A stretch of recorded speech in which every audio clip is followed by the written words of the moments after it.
والد صاحب کا نام کیا ہے؟ احمد خان نیازی. اور ان کا پیشہ؟ زمیندار. بہن بھائی آپ کتنے؟ ہم 4 بہن بھائی تھے, ایک بہن فوت ہو گئی اور ہم 3 ہیں. باقی بھائی کیا کرتے ہیں؟ ایک بھائی ہے میرا جو وہ بھی زمیندار سے ہی منسلک ہے. اچھا, جی. تو وہ آپ کی یہ چیزیں وغیرہ سنتے ہیں؟ سنتے, اب تو گوارا کرتے ہیں. گوارا کر لیتے ہیں. ہاں جی. اچھا, تو نمبر کون سا تھا آپ؟ میرا دوسرا نمبر تھا. مطلب اول نمبر نہیں تھا؟ نہیں. یہاں آپ کے اول نمبر. پہلے میری بہن تھی, اس کے بعد میں. اچھا, میرے پاس ایک سوال ہے کہ کیا آپ نے شادی کی؟ شادی جہاں تک شادیاں گئی ہے. اچھا ماشاء اللہ. اور کب کی؟ کچھ صحیح تاریخیں تو ان کی یاد نہیں مجھے. مطلب اتنی زیادہ ہیں کہ صحیح تاریخیں یاد نہیں؟ یہ بات نہیں ہے تو 4, لیکن صحیح تاریخیں یاد نہیں ہیں. 4 شادیاں؟ ہاں 4 شادی. اچھا, تو کیا یہ سب کی سب پسند کی شادیاں تھیں؟ نہیں, پسند تو انہیں نہ پسند کہہ سکتے ہیں, نہ انہیں ارینج میرج کہہ سکتے ہیں. یوں کہہ لیجیے وہ حادثاتی شادیاں کہہ لیجیے. اچھا, یہ حسین حادثات آپ کے ساتھ ہی ہوتے ہیں, ہمارے ساتھ نہیں ہوتے. بس آپ نے کبھی اپنے آپ کو اس کے لیے تیار نہیں کیا. اچھا, تو بچے کتنے ہیں ماشاء اللہ, اور کیا کرتے ہیں؟ بچے, ایک میں نے شادی کی تھی برطانیہ میں. جی. اس میں سے ایک بچی تھی, وہ فوت ہو گئی. اچھا. اب جو ہے اس وقت میری بیوی ملتان سے بلانگ کرتی ہے. اس میں سے ماشاء اللہ میرے 2 بچے ہیں. ایک بیٹا ہے, ایک بیٹی. بیٹا ہے سانول اور بیٹی ہے لاریب. بیٹی کیا ہے؟ لاریب افی. جی جی بالکل. تو ایک طرف تو آپ بالکل ہی اپنے کلچر کے حوالے سے, اپنی زمین کے حوالے سے نام رکھا, دوسری طرف کہیں اور نکل گئے, تو یہ کیا وجہ تھی؟ وہ دراصل اتنی دیر اس فیلڈ میں رہنے کے بعد اپنے والدین سے کچھ صلح صفائی تو ہوئی تھی. اچھا. تو میرا یہ خیال تھا کہ میں جس طرح اپنے بیٹے کا نام سانول رکھا, اسی طرح اپنی بیٹی کا نام میں سسی رکھنا چاہتا. اچھا. لیکن میرے باپ نے اور میری ماں نے اس کی مخالفت کی کہ آپ, وہ ایک بڑا ٹریجک سا سمبل ہے سسی کا, تو خدا نخواستہ اس کو کوئی فیوچر میں ویسی پریشانیاں نہ اٹھانی پڑے. حالانکہ یورپ وغیرہ میں جولیٹ عام نام ہوتا ہے. ہاں جی, کا بھی انجام اتنا اچھا نہیں تھا. ہاں, لیکن ہمارے ہاں ایسا نہیں ہے. اچھا, یہ فرمائیں کہ آپ کی بیگم کو آپ کی کون سی عادتیں پسند ہیں اور کون سی ناپسند ہیں, اور کون سی بالکل ہی بری لگتی ہیں؟ میری اس شادی کو کوئی 4 سال کا عرصہ ہو گیا. مسئلہ یہ نا کہ اس کے لیے ہمیں 4 انٹرویو چاہیے آپ کی 4 شادیوں کے لیے, لیکن یہاں انٹرویو ہے کہ تو ہم موجودہ بیگم کا. یہاں جو اس وقت جس سچویشن میں ہوں, جو میری بیوی ہے, اس 4 سال میں تو یہ نہیں سمجھ سکا کہ میری بیوی کو میری کون سی عادت پسند ہے. یہ سمجھ میں نہیں آئی. یہی سمجھ آتی ہے کہ ساری عادتیں بری لگتی ہیں. ساری بری لگتی ہیں. ہاں. اچھا, یہ ویسے بہرحال یہ آپ کا کوئی, میرا خیال ہے وہ خود اگر اس وقت یہاں ہوتی تو اس سوال کا جواب وہ زیادہ بہتر طریقے سے دے سکتی. کوئی نہ کوئی عادت تو اچھی لگی ہوگی, انہوں نے آپ کو قبول کیا. وہ پہلے کی بات کچھ اور تھی, اب تو پھر. اچھا, تعلیم کہاں تک ہے اور کہاں سے؟ تعلیم میں نے میٹرک عیسیٰ خیل سے کی ہے. اچھا. اس کے بعد فیصل آباد سے ایف اے کیا. اچھا. پھر پرائیویٹ بی اے کیا میں نے میاں والی سے. گانے کا شوق, اب بنیادی بات پر آتے ہیں. ہاں, گانے کا شوق شروع ہوا یہ مجھے بچپن سے ہی یوں سمجھ لیجیے کہ تھا. اچھا, بچپن سے تو سب کو ہی ہوتا, ہمیں بھی تھا, لیکن ہم نہیں بن سکے, تو آپ کے خاص کوئی چیز ہوگی نا. اس میں ایک شوق تو بچپن سے تھا, لیکن اس میں بعد میں ایک تحریک شامل ہوئی تھوڑی سی. اچھا, یہ جس طرح سیاسی تحریکیں ہوتی ہیں اور تاریخی تحریکیں ہوتی ہیں, اس طرح اس میں بھی کوئی تحریک؟ نہیں, سیاست میں تو کچھ غرضیں شامل ہوتی ہیں, یہاں کچھ غرضیں شامل نہیں تھیں. یعنی رومانوی تاریخ ہم اسے کہہ سکتے ہیں, بس یوں کہہ لیجیے. اچھا, نہیں کہہ لیجیے, نہیں ہمیں یا کہنا پڑے گا یا نہیں کہنا پڑے گا. ہاں, بس ایسا ہی کچھ معاملہ. اچھا, تو کیا ہوا کیا, مطلب ہم آپ سے تفصیل نہیں پوچھتے, لیکن ہم یہ جاننا پسند کریں گے کہ ہم اس کو رومانوی تحریک کہہ لیتے ہیں, تو موسیقی کی اس رومانوی تحریک کے تحت آپ نے کیا محسوس کیا, یکدم گانا شروع کر دیا اور کیا؟ نہیں مستنصر بھائی, جو کچھ میرے ساتھ ہوا وہ عموماً ہر آدمی کے ساتھ جوانی میں ہوتا ہے, لیکن یہ ہوتا ہے کہ ہر آدمی کی جو محسوس کرنے کی وہ ہوتی ہے وہ مختلف ہوتی ہے نا. تو یوں کہہ لیجیے کہ میرے ساتھ بھی وہی ہوا جو شاید آپ کے ساتھ بھی جوانی میں ہوا ہو. لیکن میرے ہو کیا مطلب, ہم جوان ہیں آلریڈی, کمال کرتے ہیں. میرا مطلب ہے ایک خاص وقت ہوتا ہے ایسے حادثوں کا. جی جی. اب تو اگر آپ کے ساتھ ایسا حادثہ بھی ہو بھی صحیح, تو شاید آپ اس کو اتنی وہ کوریج نہ دیں. اچھا, پیار سے کیا کہتے تھے آپ؟ ویسے کبھی محسوس نہیں کیا کہ انہوں نے کیا کہا ہے. ماں مجھے کہتی تھی عطا پیار سے, اس کے علاوہ, اور اس کے بعد اب بیوی کہتی ہے. یعنی ماں اور بیوی کے درمیان بھی تو کچھ خاتونیں پڑتی ہوں گی, انہوں نے کیا کہا؟ وہ تو زیادہ پڑتی ہیں, لیکن کچھ یاد نہیں, وہ کیا کہتی تھی. اچھا, موقع مال کی مونا. ہاں, وہ ظاہر ہے کہ پیار کی باتیں زیادہ دیر یاد نہیں رہتی. خطوط بھی آتے ہیں جی, مداحوں کے خطوط بھی آتے ہیں.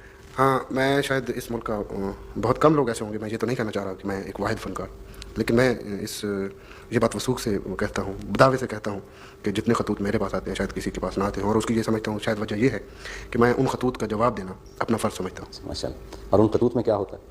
ان خطوط میں محبتیں ہوتی ہیں, تنقیدیں ہوتی ہیں, کچھ جھگڑے بھی ہوتے ہیں, کچھ میرے سننے والوں کا غصہ بھی ہوتا ہے, کچھ فرمائشیں بھی ہوتی ہیں, کوئی لت ہوتی ہے بالوں کی, سنہری بالوں کی, کوئی لپسٹک کا, کوئی ایسا بھی کبھی کبھار ہوتا ہے, اور کچھ ایسی بھی ہوتی ہیں خواتین جو اپنے خون سے لے کے وہ کہتی ہیں کہ ہم اپنی انگلی کاٹ کے ایسے ایسے. اچھا, اور یہ تحریر جب بھابھی دیکھتی ہیں تو پھر کیا ہوتا ہے؟ نہیں, اس لیے میں نے الگ دفتر بنایا ہوا ہے اس کام کے لیے, اور اس قسم کی جو خط و کتابت کا سلسلہ ہے وہ میرے دفتر سے منسلک ہے. اچھا, ہاں, وہ شروع میں اس نے تنگ نظری دکھائی میری بیوی نے, لیکن اب میرا خیال ہے وہ نہیں, میرا خیال ہے بھابھی نے تنگ نظری نہیں دکھائی, کیونکہ آپ کا ریکارڈ پہلے سے ہی ماشاءاللہ بہت خراب ہے, چوتھی بیگم ہے وہ آپ کی, تو اب وہ رسک نہیں لینا میرا خیال. بس یوں کہہ لیجیے, لیکن اب ماشاءاللہ وہ مطمئن ہے, شاید اس لیے کہ آپ دیکھ رہے ہیں کہ میں نے جو وقت اس بیوی کے ساتھ سب سے زیادہ وقت گزارا ہے, وہ اس سے پہلے جو میں نے 3 شادیاں کی ان کے ساتھ میں کسی کے ساتھ بھی اتنا وقت نہیں گزار سکا. پسند کے لوگ ملیں تو ظاہر خوشی ہوتی، لیکن کبھی کبھار ناپسند کے لوگ جو ہوتے ہیں ان سے بھی ملنا پڑتا، تو کیسا محسوس کرتے ہیں؟ ایسا ہوتا ہے جی، اب جہاں بھی جاتے ہیں لوگ محبتیں دیتے ہیں، لیکن کبھی کبھار ایسا بھی ہوتا ہے. مجھے آپ کی اس بات سے ایک واقعہ یاد آ رہا ہے. ہوا یوں کہ میں فیصل آباد سے پنڈی کے لیے سفر کر رہا تھا، تو بائی روڈ آ رہا تھا، تو شیخو پورہ سے آگے رات کے 2 بجے کا وقت تھا. بڑی رات گئے، میں وہاں سے چلا فیصل آباد سے. تو شیخو پورہ سے آگے میں نے دیکھا، اس وقت میں اور میری بیوی اکیلے اس وقت سفر کر رہے تھے، کہ ایک گاڑی خراب کھڑی ہے سڑک پہ. گاڑی کے ساتھ ہی کچھ آدمی کھڑے ہیں، انہوں نے مجھے ہاتھ دیا. میری بیوی چیخی چلائی کہ مت روکو اس وقت، لیکن میں نے روک لی. میں نے پوچھا جی ہاں فرمائیے کیا پرابلم ہے. انہوں نے کہا یار آپ کے پاس ٹول باکس ہوگا، ہماری گاڑی کے ہینڈ بریک جام ہو گئی ہے، اس قسم کا کچھ مسئلہ ہے. تو میں نے کہا بھائی میرے پاس تو سوائے وہ ویل کھولنے والے اور جیک کے اس کے سوا کچھ نہیں. تو انہوں نے کہا جی دیکھیں آپ اگر ناراض نہ ہوں، محسوس نہ کریں، آپ یہ عنایت کریں کہ ہمارے 2 آدمیوں کو آپ پنڈی جا رہے ہیں، جہلم اتار دیجیے. میں نے کہا ٹھیک ہے آپ بٹھا دیں، پچھلی سیٹ خالی تھی. جب وہ آدمیوں کو لے کے آیا تو دونوں پولیس افسر تھے، وہ بیٹھ گئے. رات کا وقت تھا، رات کے 2 بجے 2:30 بجے کا وقت تھا. میں نے انہیں ان سے کچھ ان کے چہرے دیکھنا وہ کیا، ضروری سمجھانا، شاید انہوں نے میری طرف دیکھا. ہم سفر کرتے رہے. صبح کو 4 بجے کے لگ بھگ ہم جب جہلم کے قریب پہنچے تو اس سے پہلے ایک جو خاص واقعہ ہوا جس کی وجہ سے یہ میں سنانا چاہ رہا تھا کہ کہیں سے محبتیں ملتی ہیں، کہیں سے نفرتیں بھی ملتی ہیں. تو میری بیوی نے کوئی ان کے بیٹھنے کے 10-15 منٹ بعد کیسٹ پوچھ کیا. اتفاق سے اس وقت میرا کیسٹ میرے ریکارڈ پلیئر میں چل رہا تھا. تو میرے پیچھے بیٹھے ہوئے ون اسپیکٹر کو یوں لگا جیسے کوئی کرنٹ لگا. اس نے کہا یار خدا کے لیے اس آدمی کی آواز کو بند کر. نہ اسے گانے کا پتہ ہے، نہ اسے آداب آتے ہیں گانے کے، اتنا اردو کی ٹانگیں توڑ دیتا ہے، اردو بولنی نہیں آتی اسے، موسیقی کی اسے الف بے کا پتہ نہیں لوگ اسے کیوں سنتے. خیر میں نے وہ ریکارڈ پلیئر آف کر دیا. میں نے عرض کیا کہ آپ کون سا کیسٹ پسند کریں. انہوں نے کہا کچھ اور لگا دو، اس کو نہ لگا. میں نے کہا ٹھیک. وہ کیسٹ لگا دیا ہم نے کوئی اور گانا. سو ہم چل پڑے. جیل ہم پہنچے تو اس وقت وہ حضرت گویا ہوئے کہ دیکھیں ہم صبح سے وہاں ہماری حاضری تھی کسی کیس کے سلسلے میں فیصل آباد میں، تو ہم صبح سے گئے، کچھ کھا پی نہیں سکے. آپ تھوڑی دیر کے لیے یہاں رکیں، آپ بھی چائے پی لیں، ہم بھی کچھ کھا پی لیں گے. انہوں نے جیل ہم سے آگے چھوٹا سا اسٹاپ تھا، وہاں اترنا تھا دینا کے پاس. تو مستنصر بھائی ہم جا کے بیٹھ گئے. وہ جا کے بیٹھے اور میں نے اس دوران بیوی سے پوچھا آپ نے کچھ کھانا پینا؟ اس نے کہا نہیں. تو جب وہاں میں پہنچا تو اتفاق سے وہ جس ٹیبل پہ بیٹھے تھے اس کے اوپر لائٹ لگی ہوئی. اب میں وہاں جا کے بیٹھ گیا. اب وہ دونوں حضرات مجھے دیکھ رہے ہیں اور بڑے پریشان ہو رہے ہیں. اور وہ آخر میں اسے رہا نہ گیا، مجھ سے پوچھا جی آپ کو کہیں دیکھا ہے ہم نے؟ میں نے کہا ہو سکتا ہے کہیں دیکھا ہو، آپ غور کیجیے، ذرا ذہن پہ زور دیجیے کہاں دیکھا ہے. کافی دیر سوچنے کے بعد وہ کہنے لگا جی آپ بتاؤ اللہ سے خیلوی تو نہیں؟ میں نے کہا جی بالکل ہوئی ہے. کہنے لگا جی واہ واہ آپ بہت اچھا گاتے ہیں. میں نے کہا مجھے پتا ہے میں جتنا اچھا گاتا ہوں. تو اس طرح بھی ہوتا ہے کبھی کبھی. نہیں تو کوئی دکھ ہوا ان کی بد تعریفی سے؟ نہیں، بلکہ کبھی کبھی اچھا لگتا ہے کہ اتنی جو تعریف ہو رہی ہے. نہیں اس کے علاوہ بھی میں یہ اس بات کو اچھا نہیں سمجھتا. ایک آدمی ٹھیک ہے مجھے پسند نہیں کرتا، میں زبردستی اس کے ذہن میں تو نہیں گھس سکتا.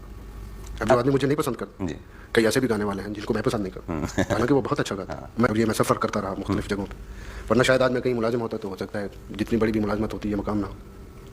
اگر میں ذہنی طور پہ وہاں ایڈجسٹ ہو جاتا اس میں ملازمت میں کہ ٹھیک ہے اسی میں گزارا کرنا ہے.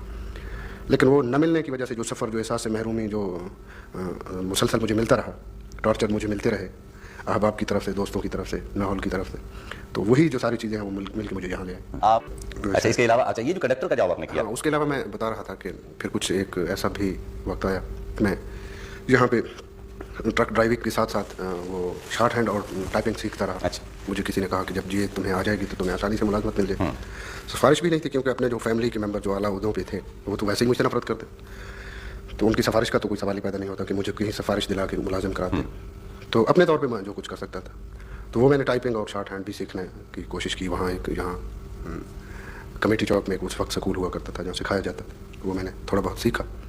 اس کے بعد یہاں کچھ حالات یا جی بھر گیا یہاں سے، تو پھر میں لاہور چلا گیا. وہاں ایک ہوٹل میں ویٹر. اچھا ٹرک ڈرائیوری جو ہے اس کے دوران کوئی دلچسپ واقعات؟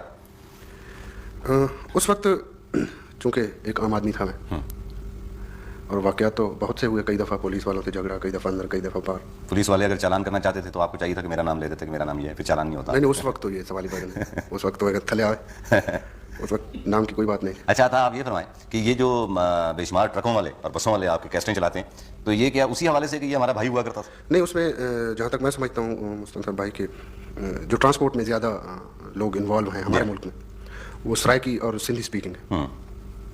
ہمارے علاقے کے کوئی بہت سارے لوگ ہیں جو ٹرانسپورٹ میں انوالو ہیں. اچھا.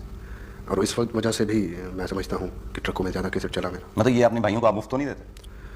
نہیں اس وقت میں اس پوزیشن میں تھا ہی نہیں کہ کسی کو مفت پرووائڈ کرتا. یہ تو ساری میرے جو وہ لوگ جو مجھ سے جیلس ہوتے ہیں وہ ایسی باتیں کرتے ہیں. ورنہ اس پوزیشن مجھے تو اپنی روٹی کی فکر ہوا ہوتی.